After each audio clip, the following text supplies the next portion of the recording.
Hi everyone, hello and welcome to the platform of StudyIQ IAS in English. My name is Bhanwar Singh. Today I'm ex-NDA 115th course and qualified civil services in 2012 and I welcome you on the platform. Now in today's session, once again we are live and we'll be doing the complete the Hindu analysis where we'll be taking the Delhi edition for the Hindu and we'll be analyzing it from the viewpoint of the UPSC examinations. And today's date is 11th of July, Saturday, and these are the important news that you will find in our today's The Hindu.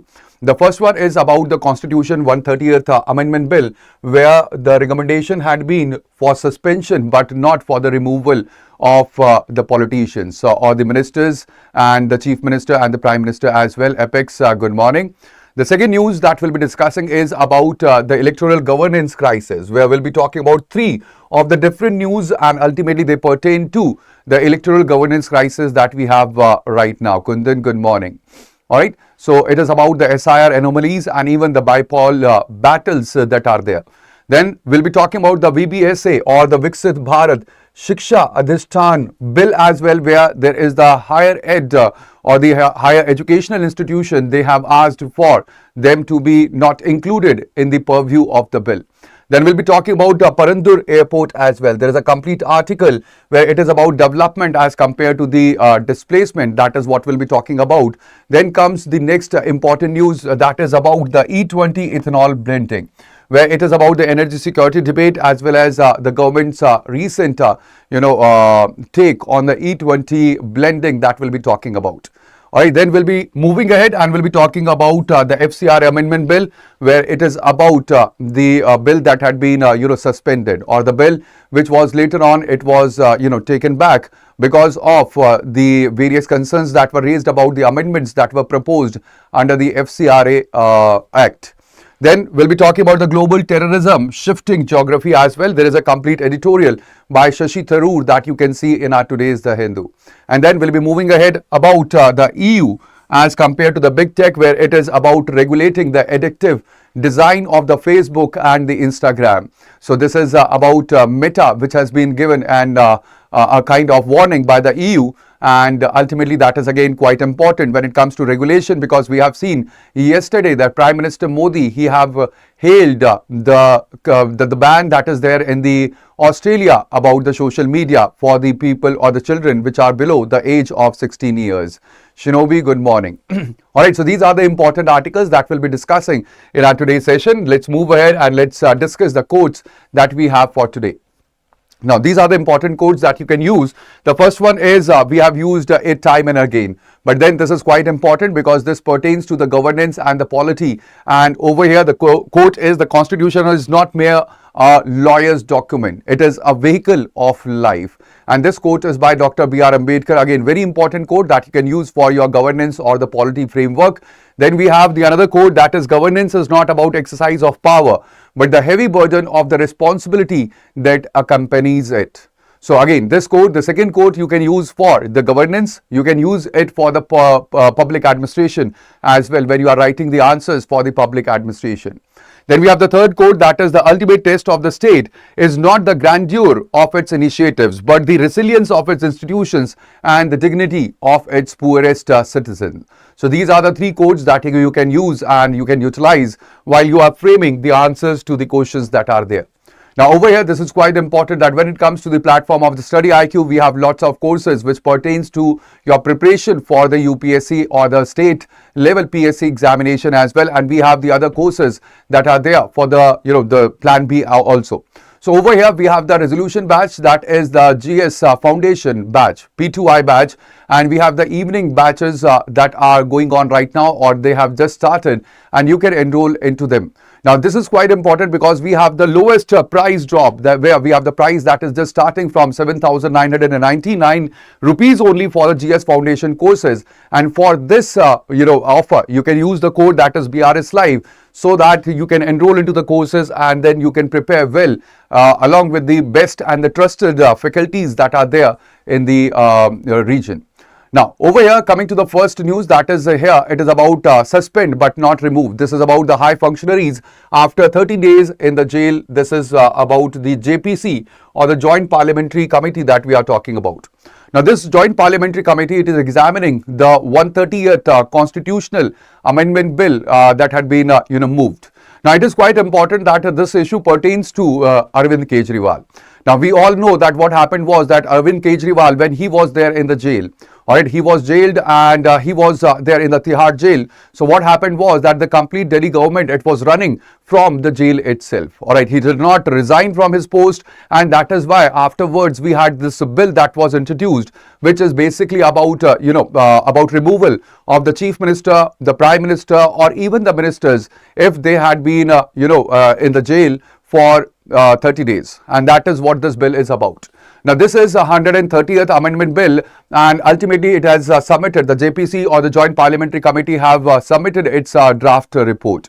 Now, the bill originally provided that there should be automatic removal of the Prime Minister or the Chief Minister or the ministers as well after continuous days of 30 days that they had been in the judicial custody.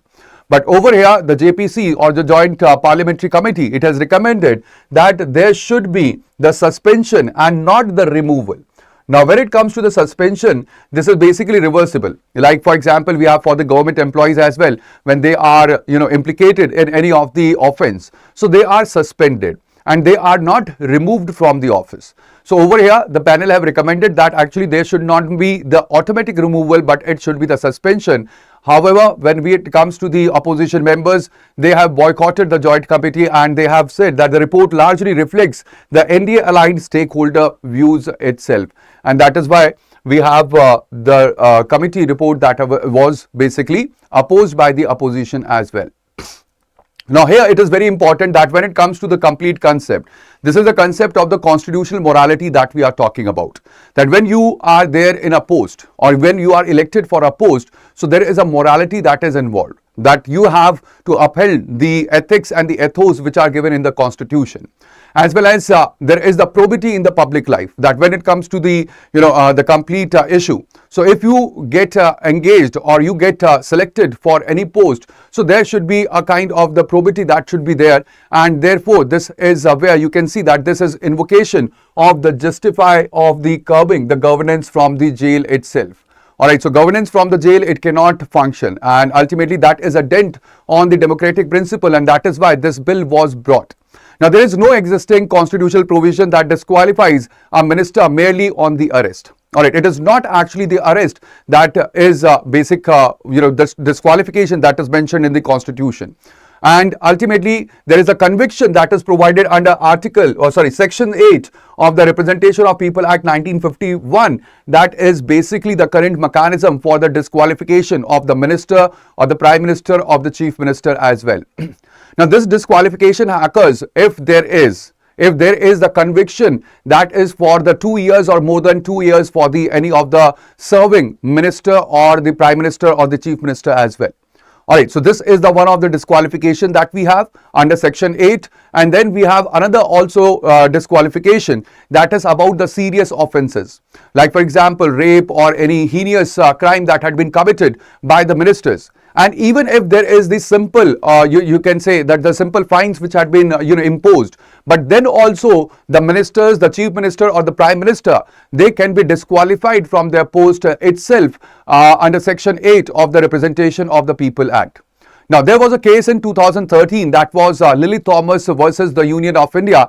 In this case itself, the Supreme Court said that as soon as there is the conviction that happens, then the minister, they have to resign. And the first resignation, it came from the Chief Minister of Tamil Nadu. At that point of time, Jayalalitha, she was the Chief Minister, and in a case she was implicated, and the charges, they were upheld, and the conviction was it was for 2 years, if I remember correctly, and ultimately then she had to resign from the post of Chief Minister. So over here, it is quite important that when it comes to the disqualification, so right now the disqualification happens only in the case of conviction and not mere on the arrest itself. Now, over here, this is actually the debate that happened in 2023-24 that I told, when it was the state ministers, they continued in the office despite the prolonged custody, and even Arvind Kejriwal, who was taken into custody, and he was there in the Tihar jail itself. Now, when it comes to the removal, basically removal is the permanent, from the post. So this is permanent loss of the office that we are talking about, which was originally proposed. But now in the draft, there is the suspension that had been proposed. That is, it is quite reversible and there is no presumption of the guilt that had been taken into the consideration. Now, when it comes to the constitution or the principles of the natural justice that we follow in the India, so the principles that we follow for the legal, advocacy. So we have the presumption of innocence. That is basically there is the accusation that actually does not result into the conviction itself. All right, there is a proper procedure that is followed, and ultimately afterwards only if the charges had been upheld, it is it is taken into the consideration, and if the charges are upheld, then only the conviction happens. So a person is he is seen as innocent until he has been proven guilty. But at the same time, there is no presumption of the guilt when it comes to the suspension as well. All right, so therefore, ultimately, there is no presumption that a person is guilty, but only he will be suspended on the mere charges of or on the basis of the arrest as well. Now, panel have proposed the 5 recommendations, but at the same time, it is quite important that it has said that we should not actually trigger the suspension at the time of the framing of the charges. All right, not at the time of the arrest, but it should be at the time of the framing of the charges itself. So it is what the panel have proposed. So understand that what happens is that if there is a kind of petition, or you can say there are certain FIR that has been filed. So there is FIR that gets filed. Now what happens is that there is the arrest that can happen if the charges are of the conditions that it is non-bailable offence or it is cognizable offence. So what can happen is that if the FIR had been filed, so there is what happens is that there is arrest of the person against whom the FIR or the charges had been levied. Now what happens is that there is the complete investigation that follows. There is an investigation that happens, and after the investigation, the complete charge sheet is submitted to the courts. All right, the charge sheet is submitted to the courts by the investigation officer, and then what happens is that the court, it actually frames charges. There is the framing of the charges that happens by the courts itself, and later on the court, it gives the proper opportunity for the both of the parties that are involved, and they there is the complete procedure, legal procedure that is taken care of. And afterwards what happens is that if there is the conviction, so by just going through both the sides, that is from the accused and from the respondent as well. So over here, after going through both the sides and after hearing both the sides, the court decides whether the charges they are upheld or they do not upheld. So there could be conviction or there could be acquittal as well. So this is how we have the complete procedure. We have either there will be conviction or there could be acquittal of the person on the basis of the complete legal procedure. So this is the kind of the legal process that we have in the country, that ultimately there is FIR or the charges that are levied. There is a FIR, then there is arrest, there is investigation that goes on by the investigating agencies, then there is the court. In the court there is the the charge sheet that is filed, and ultimately there are the framing of the charges that is done by the courts. So over here, the panel have said that actually the suspension, it should not happen at the charge or at the stage of the arrest, but it should happen after the court have taken the cognizance and it have framed the charges. That is the point where the suspension, it must happen. Good morning, political science, and Tanmoy, Jai Hind. All right, so this is what has been said by the Joint Parliamentary Committee itself. Now, when it comes to the implication of this complete news, you can see that it has the political ramifications, because ultimately it alters the balance of power between the states and the center and even the elected executives as well. Also, this is quite important because there is the risk of the misuse against the opposition ruled states through the central agencies, like for example, we have ED or the CBI. So ultimately, if the ED or the CBI, they actually, they arrest someone from the opposition ruled states, and that minister is taken into the custody, he stays there for 30 days. So what will happen? So ultimately that could be used as a kind of operation tool as well by the ruling party that is there in the center for the opposition ruled states which are there, and ultimately this is the quite risk that we are talking about. Alright, because we have already seen that there had been centralization of some of the agencies, and we have seen how they had been used for coercion tactics in the political regime. Then again, when it comes to the economic perspective, it is about the governance paralysis, because what happens if the top functionaries are arrested during the critical periods of the policy making, or ultimately it will also lead to investor and even the administrative uncertainty into the states. And even if it happens in the union or the central level, so it will lead to that uncertainty at the union level also. Now, this is also quite important because there is public perception of the accountability. That is the public when it comes to India. So we all know that there is the popular representation that popular sovereignty that we talk about. Now, this popular sovereignty means that there is the power that is given to the by the Constitution to the citizens of India. That the citizens of India, they are empowered to choose their own representative, and that is what we call as the popular sovereignty. So we have popular sovereignty, and ultimately the people, they want the representatives to be accountable. They want the representatives that they should work without any kind of corruption or any kind of misbehavior. But at the same time, there is the issue of the political vendetta as well, where the coercion tactics can be used by the ruling party in the center, and ultimately this could erode or this could build also the trust in the institutions depending upon the implementation of the act. So ultimately this is quite important socially as well. And when it comes to ethical perspective, you can see that this is basically where we are talking about the tension that is between the principle of innocence, that is until proven guilty, and the demand for the probity in the higher public offices. So again, this is quite important that this has a complete implication over the four of the dimension that you can see. Now over here, why it was needed that we should bring this 130th Constitutional Amendment Bill. The basic need was basically it was the public demand that is about the accountability after the ministers they have been in the continued, or the ministers they continue in the office even after the custody, they have been taken into the custody. And that was the need that we had we have brought this 130th Constitutional Amendment Bill. And there is also perceived gap that is in the existing disqualification framework. Ultimately, these are the reasons why this bill had been brought. Now, ultimately here you can see that the implication would be that it will recalibrate the checks on the high functionaries without the full removal, because the Joint Parliamentary Committee, it says that there should be suspension, and ultimately India will join the few democracies which have or with a custody based and not conviction based trigger that will be there ultimately. Now, this provides us with the opportunity as well. The opportunity is that it will prevent the governance from the jail, as we have seen in the case of Delhi government, when Arvind Kejriwal, the chief minister at that point of time, he was taken into the custody. Also, there will be reversible suspension. So ultimately, if the bill is passed with the suspension clause, so it will avoid any kind of permanent political damage as well from the unproven charges. But at the same time, there are certain critical concerns or the challenges, because it will trigger the trigger is basically arrest based. All right. So if ultimately it is about the arrest based, so this is not a judicial determinant of the guilt, because the judicial determinant of the guilt is only after the full trial. All right. So after the full trial, only a person he could be said that ultimately he has been guilty or not. So therefore, this is the trigger when it comes to the arrest based. So this is not the legal principle or the legal, you can say, jurisprudence that we follow in India.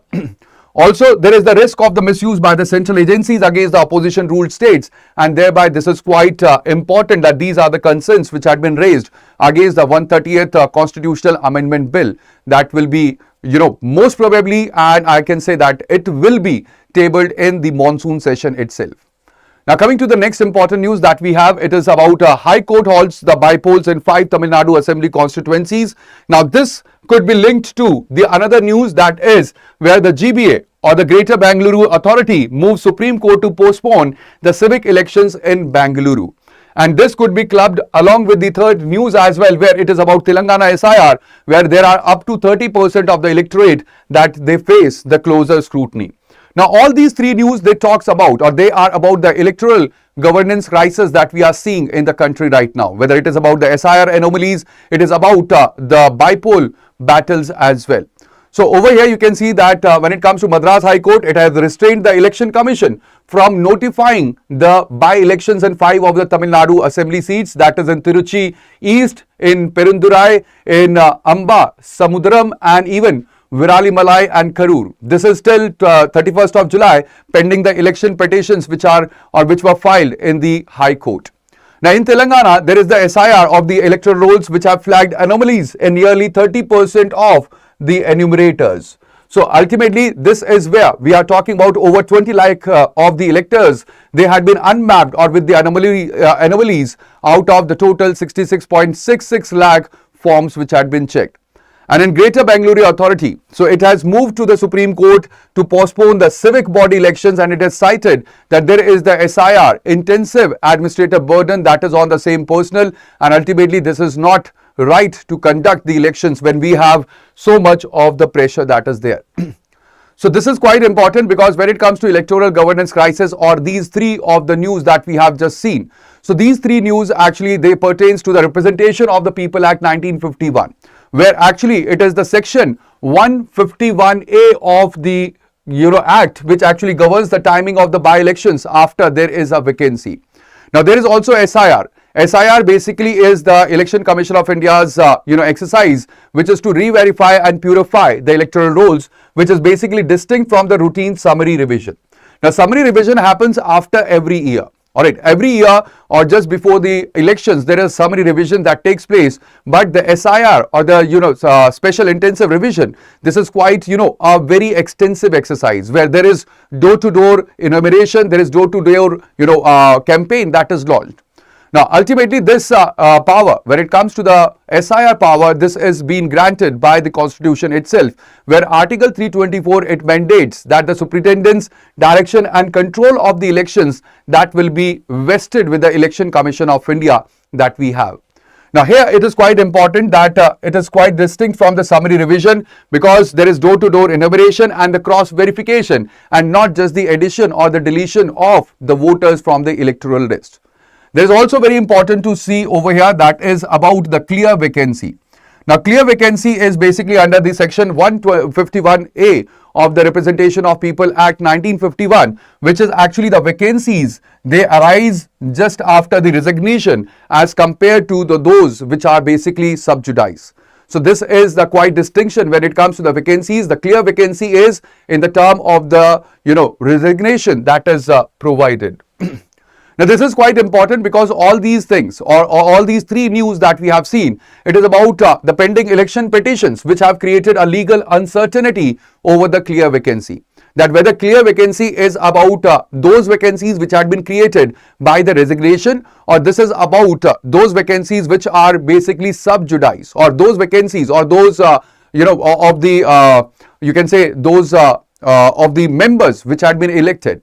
So that is where you can see the clear discrepancies, or you can see the uncertainty about the clear vacancy as well. Good morning, Avi. Also, this actually there is the overlapping of the SIR and the local body election preparation, which is using the same administrative machinery. Again, that is the reason why these three news, they are quite important. Now, it is quite important that ultimately any delay that is there in the filling of the vacant seat, that is quite the implication of the complete purpose or the complete news that you can see for the civic body polls or the by-elections as well, or by-polls as well. There is also possible disenfranchisement that we are talking about if the SIR errors, they are not corrected in the time, and there is the comparative narrative as well, where you can see the similar type of the things that have occurred in the SIR related controversies in the other poll bound states, like for example in West Bengal and in Assam as well. So there is where you can just compare these three news with those earlier instances.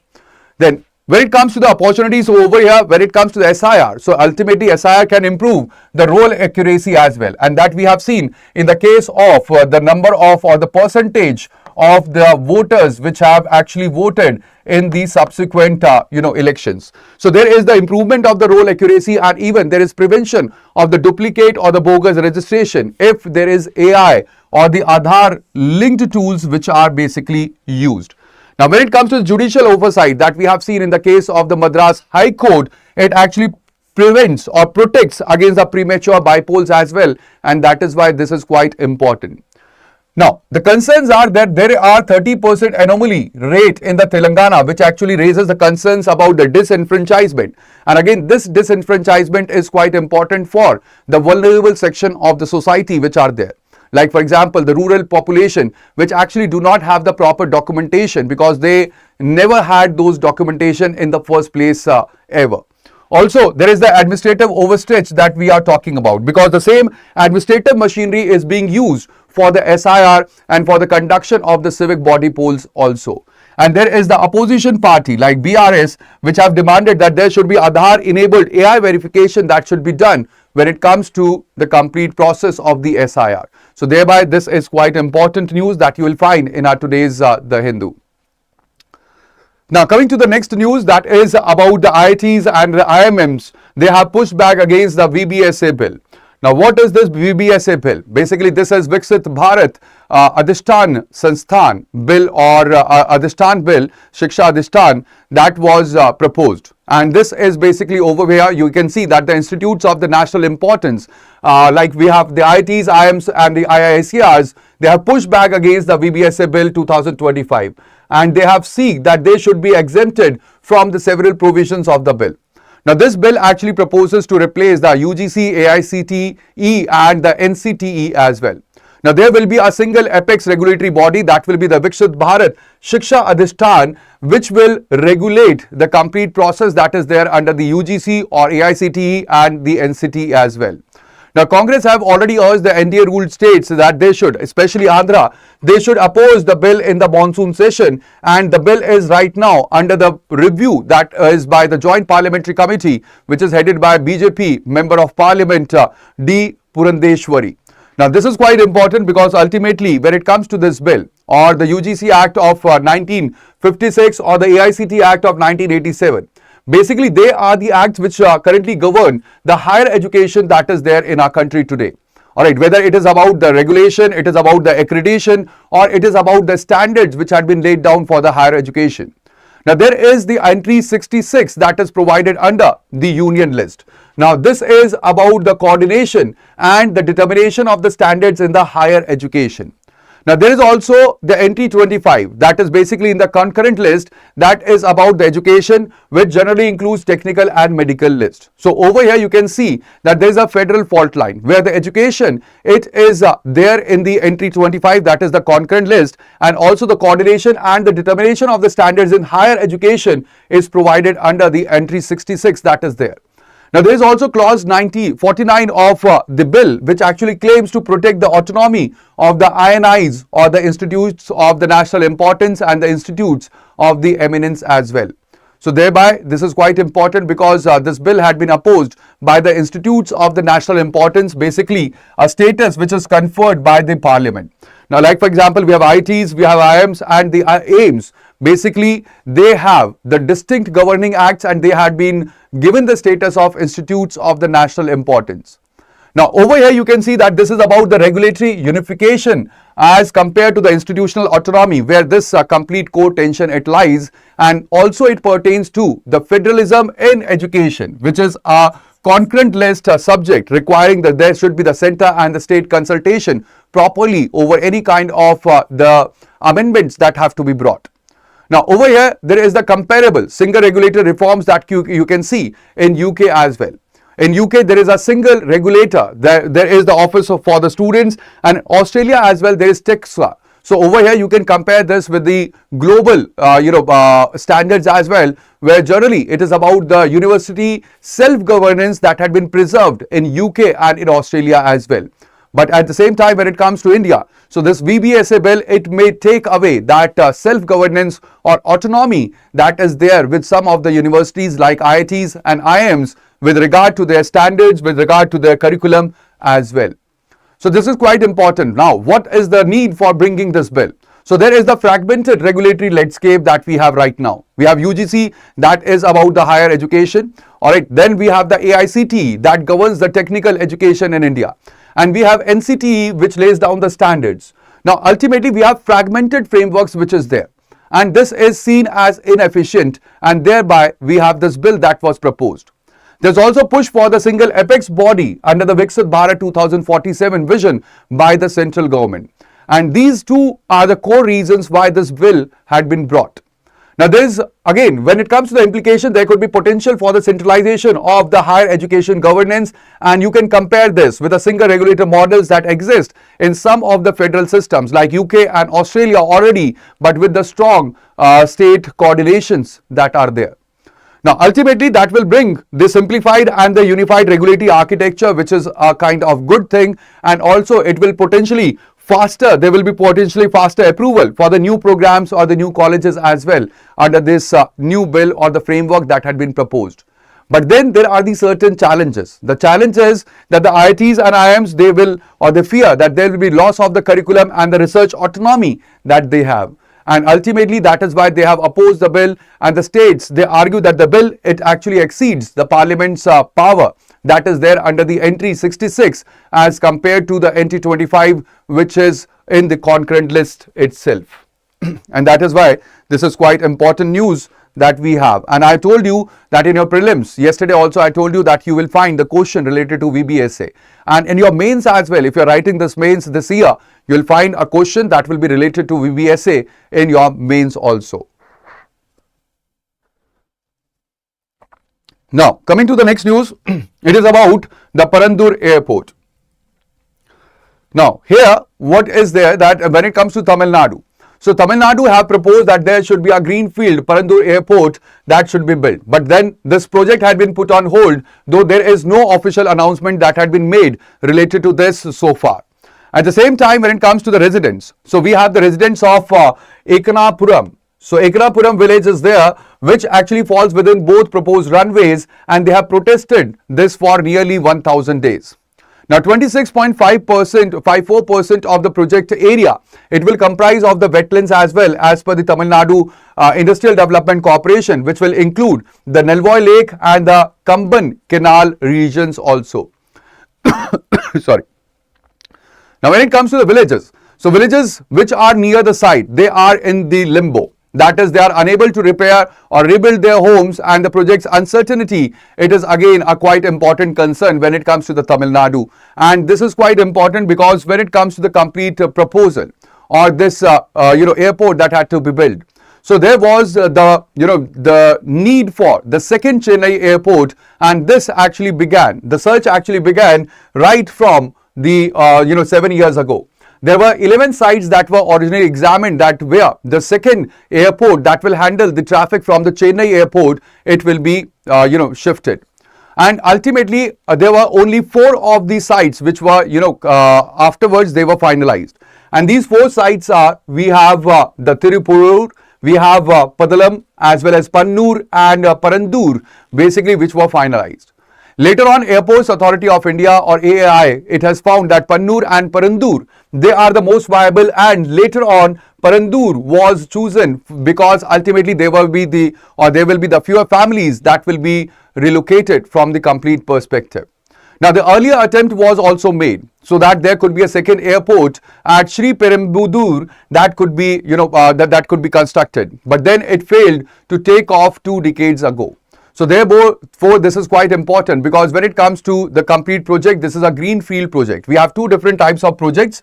All right, whenever it comes to the infrastructure, we have greenfield project which is built on land which is not actually used before for any of that infrastructure. And then we have brownfield projects as well. Now, when it comes to brownfield, it is where we have the earlier infrastructure that was present. So, if there is earlier infrastructure that was present at its place, so that project is called as brownfield project. And when we have the new site or the new land that is utilized, so that is called as greenfield, and this is a greenfield airport that we are talking about where it will be built right from the scratch itself. Now, there is also the matter of the Land Acquisition and Rehabilitation Resettlement Act that was passed in 2013. Now, this is the act which actually governs the compensation and the consent of the people, and also it relates to the wetland regulation as well, because there is the wetland area that will be that will be there into the complete region, where it is under the wetlands conservation and management rules which were notified in 2017. And even there should be the environmental impact assessment for the infrastructure of the mega projects where it pertains to, and that is why this is quite important, because this is where we see the infrastructure that actually it emerges with the environment. Now, over here, this is quite important that when it comes to the complete region, we know that India had earlier the first of the 4 metropolitan cities that were there. It was Delhi. Along with Delhi, we had Mumbai, we had Chennai, and we had Kolkata. So these were the 4 of the first metropolitan cities that were there in India. Now over here, it is quite important that there is Chennai's existing airport which has already reached its capacity, and ultimately there was a 2000s window that had been missed at the Sri Perumbudur as well, because ultimately there was the second airport that had to be constructed. Now, also when it comes to Chennai, you will see that this complete region is where you will find lots of wetlands, and ultimately that limits the clean greenfield sites itself, because if there will be any site that will be selected, so that will be where we will have lots of wetlands that will be involved.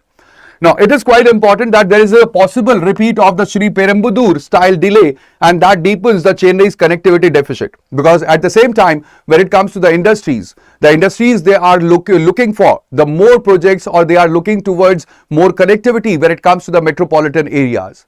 And there is precedent for how India balances this infrastructure with the wetland conservation that has to be taken care of as well. Now, ultimately, the second airport is quite important for Tamil Nadu, or specifically for the Chennai region, because it will unlock the aviation-led development into the region, and there will be MICE or the MICE tourism that will be boosted, and there could be the industrial investment that will be there in for Tamil Nadu. Because ultimately when it comes to this, so you can see that there is a risk, or there is a challenge, that if there is no second airport for the Chennai, so there is the risk that Chennai is actually losing the ground for the infrastructure development, for the development to the peer metro cities, like for example, I'm talking about Bengaluru, I'm talking about Mumbai, which are now they are emerging as compared to Chennai itself. Also, when it comes to the environmental damages that is there for the wetlands and flood buffering ecosystems that have to be taken care of, and even the community displacement and the stalled livelihoods for years, that is a concern or challenge when it comes to this particular airport, and thereby this news is quite important. Now, coming to the next important news that we have, it is about Center Defense E20, admits the fuel, the fuel economy as well, where it will damage, or it will reduce the vehicle, propulsion by 3 to 5%. Now, over here again, this is quite important, because the center have admitted that by using E20, where we have 20% of the ethanol that had been blended into the petroleum or the diesel, so that may reduce the fuel economy by 3 to 5% in some of the vehicles. And that is by the fact, or the frequently asked question that had been issued by the Ministry of Petroleum and Natural Gas. Now, over here, the government have clarified that E20 is basically not cheaper. Very important. It is actually not cheaper than the pure petrol. Now, this is because the production of the higher ethanol blends, it currently costs us more than the low blend fuel also.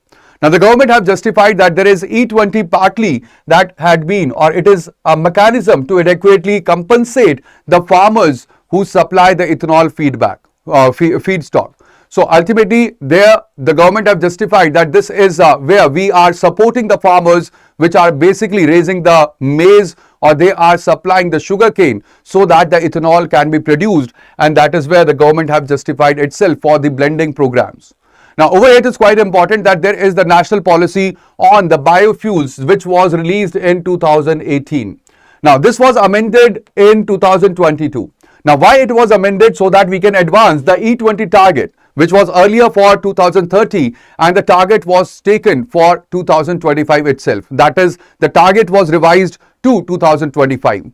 Now you can see the complete journey when it comes to the ethanol blending programs or the petroleum or EBP, where in the 2001 we had the pilot projects which were launched. Later on in 2030 there was the policy notification, and ultimately there were the institutional reforms that were done after the national policy on biofuels in 2018.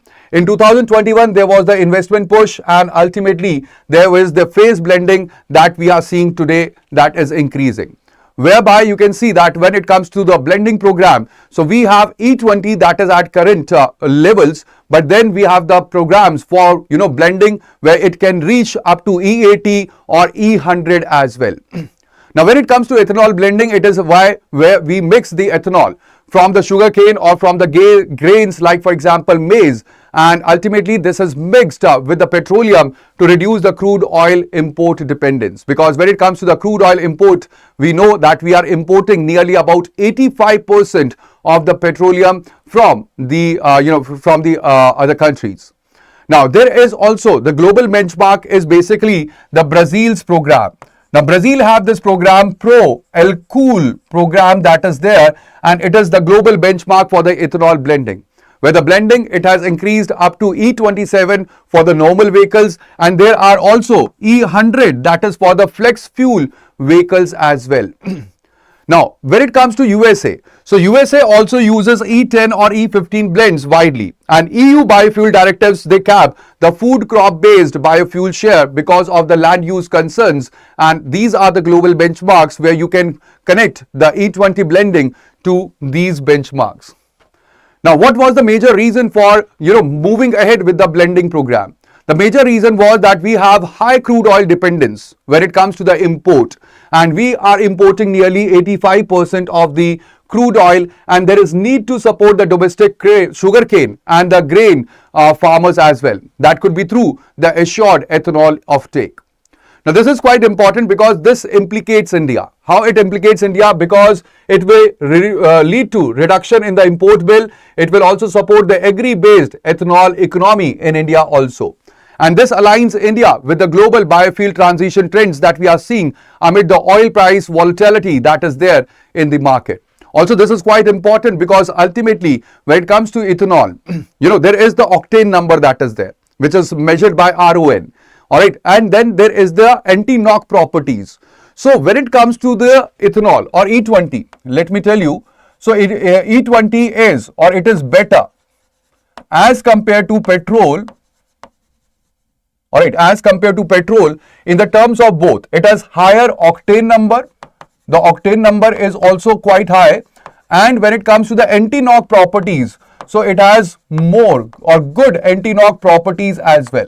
So in both the perspective, it is more better than the petroleum. And you must have seen the Minister of Petroleum. He was saying that actually ethanol is used for the racing cars. Alright, so he have said in a statement as well, he was giving an interview where he had said that ethanol is basically, you do not have to worry about ethanol because it is utilized or it is used in the petroleum, in the, racing cars also. Now, why racing cars uses these, the ethanol? It is because of both the reasons, because of the higher octane number and because of its higher anti-knock properties. And ultimately their engines are made so that, or their engines are made in such a manner that they are actually suitable for the ethanol, fuel. And that is the major reason. But at the same time, when it comes to the complete thing, so that brings the opportunity for India, because ultimately that will lead to energy security through the import substitution. There will be more farmer income support that will be there, because ultimately we have more than 50% of the population that thrives on the agriculture itself. It also lowers the life cycle carbon emission. Now, what is life cycle carbon emission? Life cycle carbon emission is not just the emission that is being done by the vehicle. It is right from the production to the final consumption. That is what life cycle carbon emissions are. Please remember. And there is higher octane rating and combustion efficiency. That is the opportunity or the advantage of using the E20 blend. But at the same time, there are challenges where it is about 3 to 5% of the fuel economy reduction in some of the vehicles. There is also cost of E20, which is not yet lower than the pure petrol, and the vehicle compatibility issues will be there in the older fleets. And ultimately, the public perception gap is there on the basis of the cost benefit, that what if we use the E20, will it benefit the public or not? So that is also the public perception that is there. But it's very corrosive in nature. Yes, that's what I'm saying, that when it comes to the E100 or the flex fuel vehicles, they are basically designed in that manner that actually the ethanol that does not corrode them. Alright, they have that kind of technology. But at the same time, when it comes to the normal vehicles, they do not have that technology that we have. And also one more important thing is that ethanol is basically, it absorbs the water, or it retains the moisture. And if you can see, if you take a petroleum, all right, and you go to the petroleum and fuel, you take the petroleum in a bottle and then you mix just somewhat of the water into it. You will see that the ethanol, it will move towards the downwards. All right, there will be petrol that will be at the top. Then you will have ethanol along with the water that will move towards the downside of the complete the bottle in which you have the blended petrol. So again, there is a concern, because ultimately what will happen is that when it comes to the ethanol blended petrol, if there is higher moisture, so that will lead to the ethanol that will just stick to the bottom of your the fuel tank that will be there. So then there is the risk that ultimately how you will pull it out from your fuel tanks. So that is also a concern. Now coming to the next one, this is about Catholic body which meets Home Minister about the FCRA amendments. Now there is FCRA amendment bill that was introduced, and we have Catholic Bishops Conference of India, or CBCI, which have submitted a memorandum to Home Minister Amit Shah flagging the concerns about the FCRA amendment bill of 2026. Now this bill was actually introduced in Lok Sabha on 25th of March, but its passage was deferred after opposition roar, especially from the Kerala, and ultimately we know that in Kerala there were the elections that had to be conducted. Now the key provision over here in this amendment bill, Reshma, good morning. It's okay. All right. So when it comes to the key provision of this bill, so there had to be the appointment. In this bill, there is the appointment of the designated authority that had been proposed, and ultimately this designated authority had been empowered to take over or manage or dispose of the NGO assets which had been created from the foreign funds when the FCRA registration is cancelled. So over here, when it comes to the complete perspective, you can see that this is quite important, that when it comes to the FCRA, so this Foreign Contribution Regulation Act of 2010, it actually regulates the receipt, the utilization of the foreign contribution by the individuals, by the associations, and even NGOs to safeguard the national security and public interest. Now the FCRA rules, they currently permit that there are 16 categories of the religious activity that could be undertaken, but they explicitly bar the proselytization. All right, now what is proselytization? The proselytization is basically where you actually, or anybody, it actually does not actually convert someone, but it attempts to convert someone into a religion. Alright, so where a person is attempting to convert someone to the religion, that is what proselytization it means. Alright, so this is what it's bar, and ultimately the designated authority that is there under the proposed bill, it is the new administrative mechanism for the asset takeover that had been proposed. Also, when it comes to the proselytization, it is actually different from the religious education or charitable activity. So this is where we have the contested boundary. Because when it comes to the various missionaries that you will see, we have lots of missionaries which are working, and we have seen that through their works, they have tried to, or they have attempted to, convert the people into their religion. So then it is quite important that you have to separate proselytization with the religious education or charitable activity, because then these could also be termed as, or they could be seen as proselytization. Also, there is the retrospective application of the takeover provision, which is basically a key objection that had been raised about the FCRA amendment bill of 2026. Now, the basic reason for, implementing this bill was that the government had stated the concern, which is about the misuse of the foreign funds and the national security implication. There were also the past instances where we have seen the FCRA registration cancellations that were because of the alleged violation. and thereby this new amendment had been proposed by the government. But at the same time, when it comes to the complete implication, it could reshape the operating environment for the thousands of the foreign funded NGOs, and also there is a part of the broader global trend which is about tightening the civil society or the foreign funding regulation that you can see. So ultimately, this is where we have the opportunity as well, we have the challenges as well. The opportunity is that will be the greater oversight and accountability of the foreign contribution and the clear categorization of the permissible activities also. But at the same time, there are challenges. The challenges is that the CBCI concern is over the retrospective application before any kind of adjudication or the appeal is complete. So, without any appeal, without any legal process that is being provided, or without any kind of, you can say, grievance redressal mechanism that is provided, there will be the retrospective application, and then that will be a deterrent for the various NGOs which are working in India currently.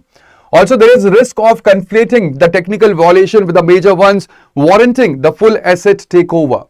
And there is a concern of the disproportionate impact that it may have on the minority religious charitable work, and thereby these are the concerns or the challenges which had been raised about the proposed amendments.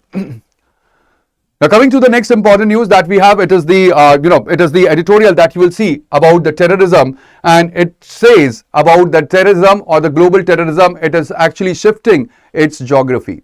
Now, over here, the complete article says that the global terrorism fatalities, it fell by 28% in 2025, where it has fell from 5,582 to just, across the 2,944 incidents which were there. This is basically a 22% drop that you will see in overall attacks, and 81 nations, they have showed the improvement as well. But at the same time, the 99% of the terrorism death, they had occurred in the nations which or where it is already entangled in the armed conflict. Like, for example, if there is already armed conflict that is going on, there is the more terrorism activities that were seen through this lens.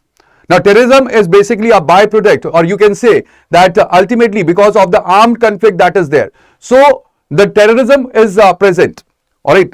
So, there is already a kind of institutional or diplomatic collapse, and there you can see that terrorism, it emerges as a byproduct, and it is not an isolated phenomena that this article says.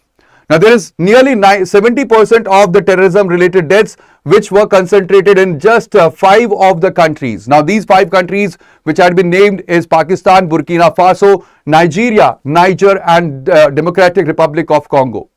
Also, over 60% of the attacks, they now occur within 100 kilometers of the international border. Now, this is something that is quite different from the earlier things, and this exploit, or actually the terrorism, it is now exploiting the porous border or the frontier zones which are there. That is quite a concern. Now, this is quite important that after 9/11, there were the global frameworks which were organized, or the global framework was laid down for the counter-terrorism, where it comes to the architecture of the United Nations Security Council resolution, or the FATF as well. Now, these of the global architecture that we have related to the terrorism, they actually focus upon the state-sponsored and the organized terror networks. Now, there had been shift which we have seen from 2010s to 2020s towards the decentralized, frontier-based and the digitally radicalized extremist violence as well, that you can see that this is the shift where we are talking about the terrorism network which are moving towards decentralization, towards the frontier-based or towards the border areas, and also there is digitally radicalized extremist violence that you will see in rise in the terms of terrorism.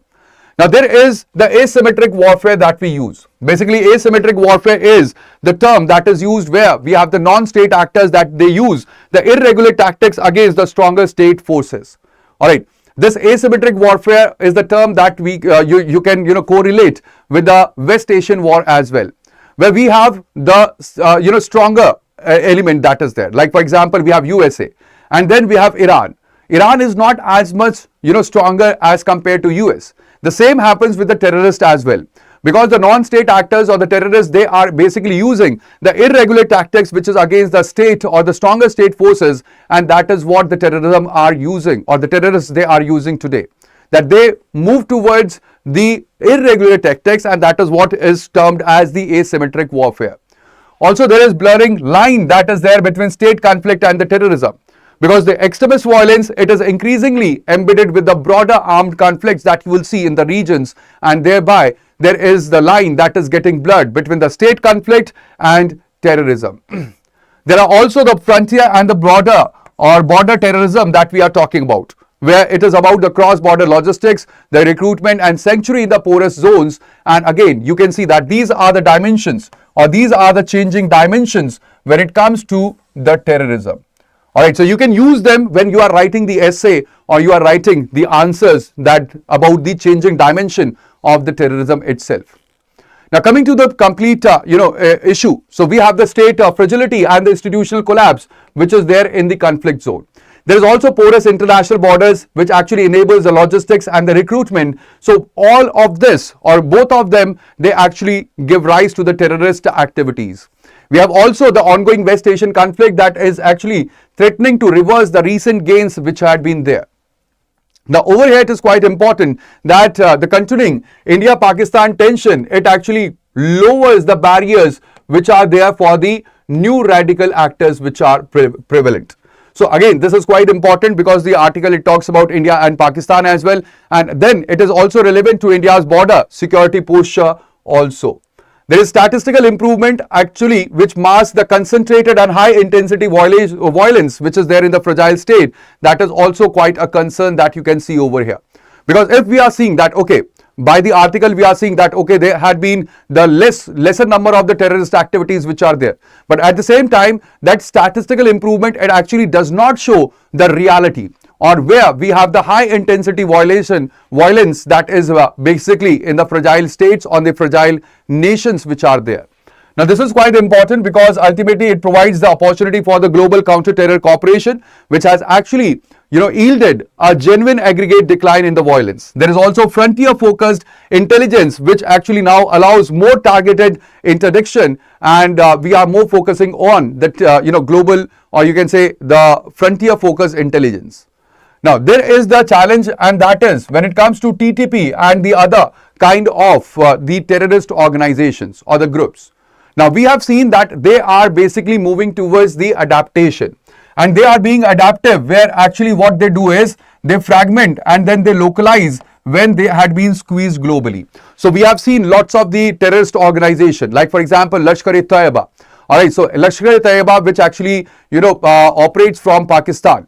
So we have the other fragmented sections as well. If they are squeezed globally, so what they do is they adapt, and then there are the various fragments that they generate, and then they localize, and there are the various fragments or the various sections which actually they trace back to the parent organization or the parent terrorist organization, I must say.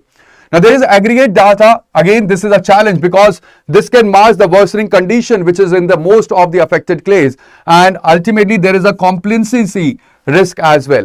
Now, the complacency risk is in the donor or the international attention, where they can say that this is, or this reduction, it had been there because of the efforts that we had provided. So again, there could be complacency risk, and there could be what? Ultimately, these actors which are there, the donor or the international forum which is there, they may get averted, or they may get diverted from the terrorism, and this is again a risk, because if there will be no attention to the terrorist or the terrorist networks, so what will happen is that they will again strike, and there will be the terrorism like acts that we may see in the future. Now, coming to the next important news, it is about change the addictive design of the Facebook, Instagram that had been said by the European Union. Or the European Union, it has warned the Meta to change the Facebook and the Instagram's addictive design that is there. Or ultimately, it will face a heavy fine after concluding that the platforms, they broke the EU content rules. Now, there had been concerns, the concerns center on the features, like for example, there are the features of autoplay. You also may be using Instagram and Facebook. So there are the features like autoplay which are there. There is infinite scroll and even highly personalized feed that is there. Now, these are designed to maximize the engagement, and ultimately this is very wrong for the children and the vulnerable adults, and thereby these concerns were raised by the EU or European Union.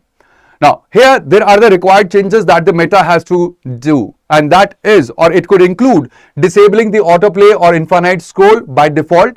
There could be enforcing of the screen time breaks and adapting a recommender system to be less engagement driven, and that is what could be the changes that the Meta it could bring into its platform.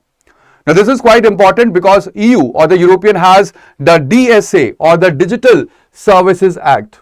Now, this act is quite important because it imposes the obligation on the large online platforms which are there regarding the complete systemic risks, which also includes the harm to the minors as well. Now, this actually parallels the Australia's 2024 ban on the social media access for under 16s, which we have seen that Prime Minister Modi he have spoken favorably of. And even we have seen the states like Andhra Pradesh and Karnataka, they have also publicly considered the similar bans in India as well. And I'm telling you, in the future, in the recent future, you may see that there will be a bill that will be tabled about the social media ban for the under 16s in our country as well. Now, the governments, they should change, they should change how the platforms operate rather than simply regulating who may enter. And that is the new change that you will see when it comes to the EU's, the order that had been taken. And when it comes to its act, basically it is the most comprehensive platform accountability framework that had been laid down globally.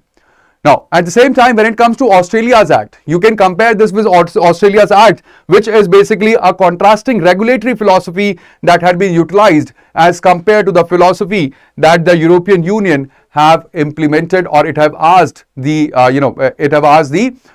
platform, the Meta platform, to comply.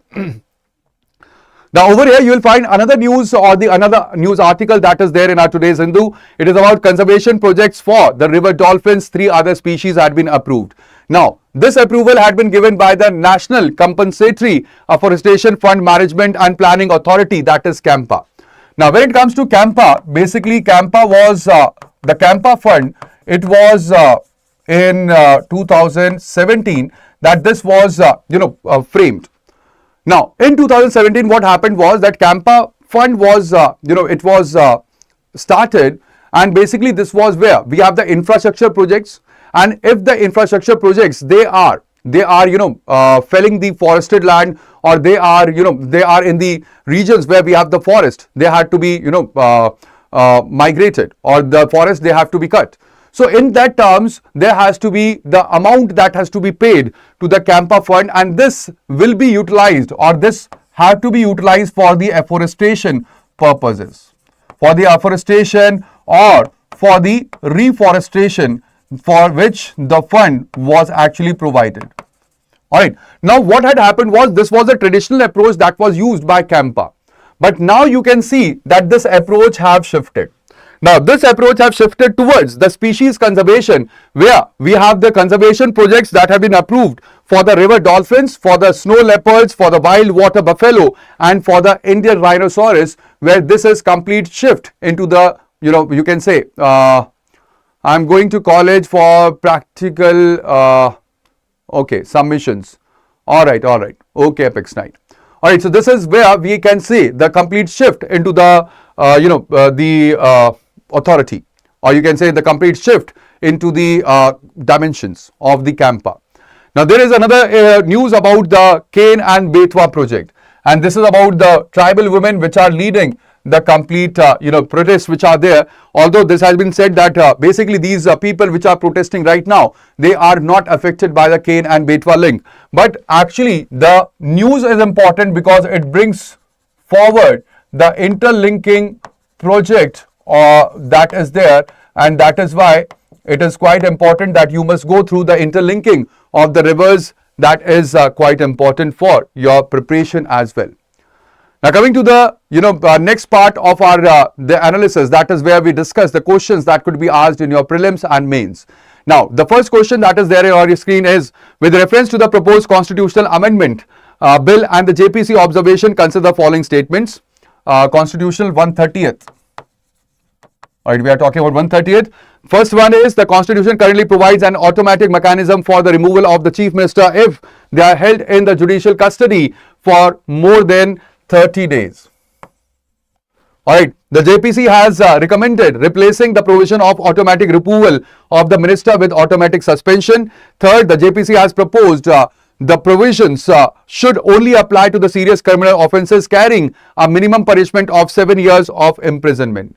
So, which of the statement given above is correct?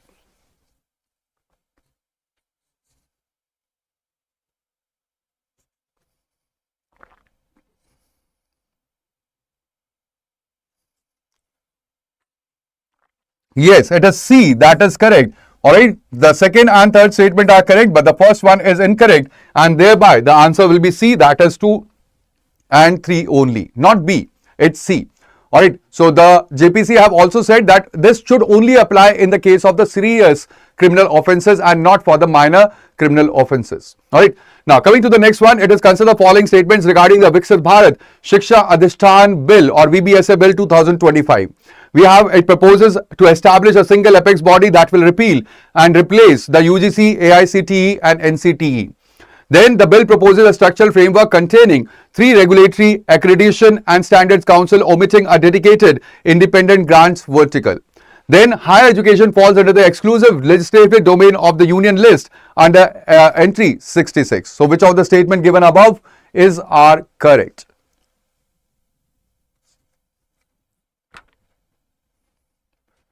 So we have the next question. We have second question that is in front of you.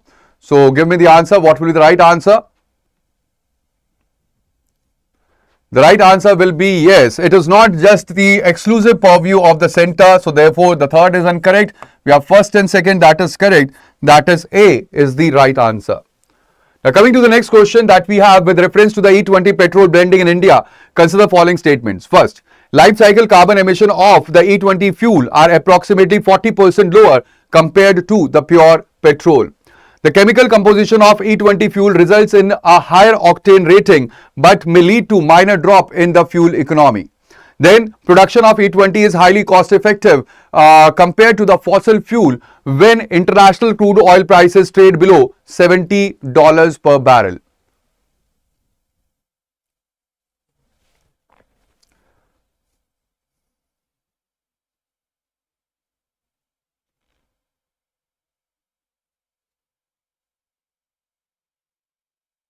Alright.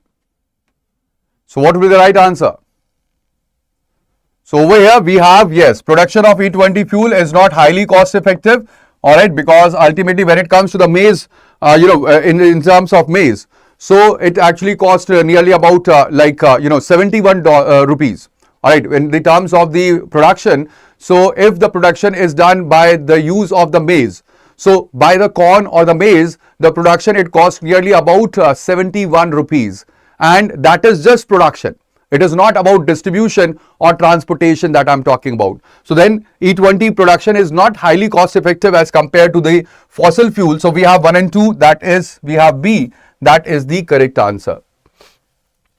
Now next, consider the following pairs of global security indicators and geopolitical locations. We have Sahel region, concentration of over half of global terrorism related fatalities.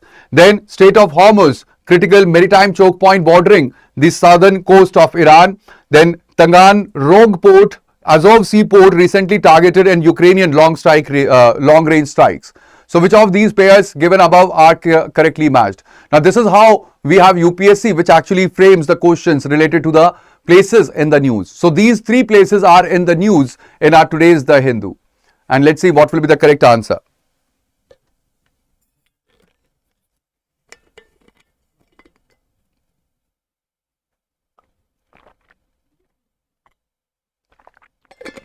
Yes, we have all the 3 news which have been, or the geopolitical locations, they are correctly matched. We have D, that is 1, 2 and 3. That will be the correct answer. Now the next news, the next question that we have, it is with reference to the transition from financial inclusion to the financial health. Consider the following statements. Now there is a editorial that relates to the financial health that had been asked in today's The Hindu. Now over here, financial inclusion measures the physical access to the financial tools, whereas financial health evaluates the day-to-day resilience and confidence in the future. According to World Bank's Global Findex database, adult bank account ownership in India stands at approximately 89%. Then the account aggregator or AA network is designed primarily to collect physical land deeds as collateral for micro lending. Which of the statement given above is correct?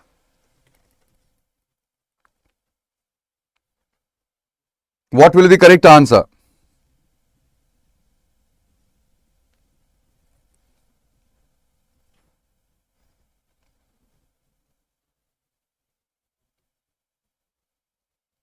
Right. We have A. That will be the correct answer. That is 1 and 2. Because third statement is incorrect. We have 1 and 2. That is correct. Alright. Now coming to the mains, you can practice these two questions. That is, the growth of digital public infrastructure or DPI in India has successfully addressed the issue of financial access, but it has not automatically translated into household financial resilience. Now evaluate this sentence or the statement in light of the proposed transition to Jan Dhan. Then we have question number 2, that is, banning social media access for minors addresses symptoms while ignoring the extractive business model of modern digital platforms. Discuss the ethical and administrative challenges of the age-based digital restrictions versus design-level platform regulation. And again, this is for your GS paper 2 or for the GS paper 4 as well. So these are the two questions that you can practice for your mains examination. And let me tell you once again that this time you are getting the lowest price drop at the platform of StudyIQ, where ultimately we have a limited time offer where you are getting the lowest price. And for gaining this offer, what you can do is you can use the code that is BRS Live, and you will get the lowest price on all the the courses that are there, that is available on the platform of StudyIQ. All right, so that would be all in today's session. I hope that you will have a very good day ahead of you. So that would be all. Thank you. Bye-bye. Take care. Jai Hind. I will see you in the next session that will be conducted on Monday. At the same time, that is at 9:30 a.m. We'll be conducting the complete Hindu analysis. And do not forget to leave the like for the session. Also share the session with your friends, and also do not forget to subscribe if you have not subscribed it yet. And also after subscribing, do hit the bell icon so that you get the notifications delivered right to your phone. Cloud Shinobi, thank you. And Kumar, Vishal, thank you. Thank you very much. Thank you for the wonderful comment for the amazing classes. Thank you. Thank you, Rajneesh. All right. Okay, Vishal. All right. So that would be all. Thank you. Bye-bye. Take care. Bye. Jai Hind. I'll see you in the next video. All right. Or in the next session. Thank you.